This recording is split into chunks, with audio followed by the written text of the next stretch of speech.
Well, I hope you enjoyed our chat with Swedish Dr. Sebastian Rushworth, as even the Brits are now asking, is Sweden proof we got it all horribly wrong? I've been saying this for months now. In fact, I first said it on this show in early April, that we should be following the Swedish example and practicing voluntary social distancing, common sense restrictions on the size of crowds, no lockdown, and keeping our economy intact.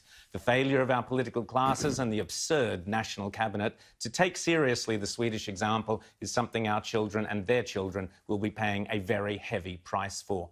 And that's not the only thing I've been warning about on this show. I would love $1 for every time Rita, James and I have warned about the pernicious influence of identity politics and the way in which the left's political correctness ideology is corrupting the very essence of what makes Western societies so successful. Nearly every great Western invention, idea, creation, concept or product was itself the result of a relentless and competitive quest for perfection. As Ava said, because we're number 2, we try harder.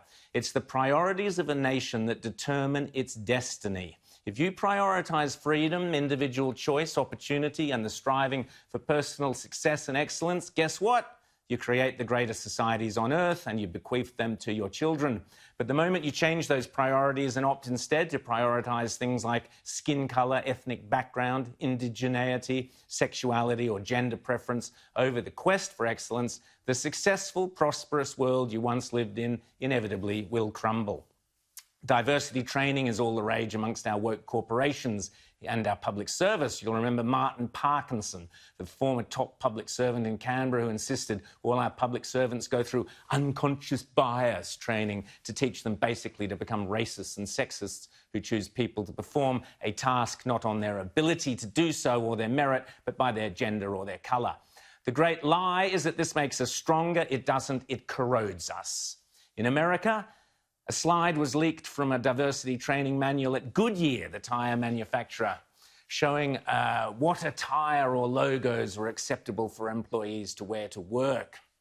Black Lives Matter and anything LGBT is acceptable, but anything that said, for example, all lives matter, or Make America Great Again, or even Blue Lives Matter, the slogan that supports the police forces, was unacceptable.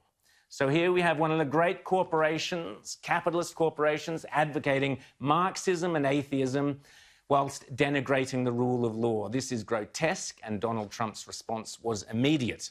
He tweeted, "Don't buy Goodyear tyres. Get better tyres for far less." And he added, "This is what the radical left Democrats do. Two can play the same game, and we have to start playing it now." And Trump is absolutely right on this, as he is on most things. Cancel culture may be the mongrel offspring of political correctness, but it can cut both ways. Companies must learn that the price for this dangerous virtue signalling is very, very high indeed. Go woke and you will go broke. Goodyear is the number 3 selling tyre in Australia. I will never touch them or their other brand, Dunlop, ever again. It's strictly Bridgestone or Michelin for me from now on. You're invited to join me. What a pity there isn't an Aussie brand making tyres. That would be the one I'd go for if it existed. Then there's this week's asinine corporate comment from insurance giant Suncorp, whose cash earnings nosedived by 30% this week. What was their CEO focused on? Better service, better advice, lower premiums? Oh no, he was blathering on about climate change. Clearly, if these clowns think the planet is coming to an end because of burping cows and Queensland coal mines, I wouldn't trust them to insure my outdoor dunny. Now, ultimately, all private companies are free to make whatever choices they like and either keep the customers satisfied or not. But the real danger, as I alluded to earlier, is when this corruption enters the public sphere, when the institutions the taxpayer relies on head down this same dangerous, self-destructive path. And unfortunately, that is exactly what has happened. And this week we saw it in all its glaring ugliness at the Victorian inquiry into the disastrous hotel quarantine fiasco. As Rita, James and I discussed earlier, a health department official working in Victoria's hotel quarantine claims he didn't get any training on basic infection control. None. But he did complete a lesson on diversity. No lesson in how to do an effective quarantine, but a lesson in how to employ people by the colour of their skin or their genitalia. What an absolute disgrace. and the perfect metaphor for what we have done to our once revered institutions. Political correctness kills. And then there was this nonsense spouted by another witness at the inquiry. I solemnly and sincerely declare and affirm that the evidence I shall give will be the truth, the whole truth, and nothing but the truth. And I'd like to acknowledge the traditional owners of the land, the Burung, Wurundjeri, and the Kulin Nation people. Well, this virtue signalling nonsense. When you're sitting in a modern building with a legal entity trying to get to the truth or otherwise of why you and your company completely stuffed up the job they were given to do to protect the health of the public, allow me to suggest, however delicately, however sensitively, that the history of who may or may not have lived 2 centuries ago on or near the block of land the building you happen to be sitting on was built on is slightly irrelevant. It's not your number one priority. You cannot do a professional job unless doing that job to the very best of your abilities is your number one priority. You will, by definition, always fall short if you're attempting to pander to this intangible, nonsensical, inconsistent randomness of the platitudes of political correctness and identity ideology.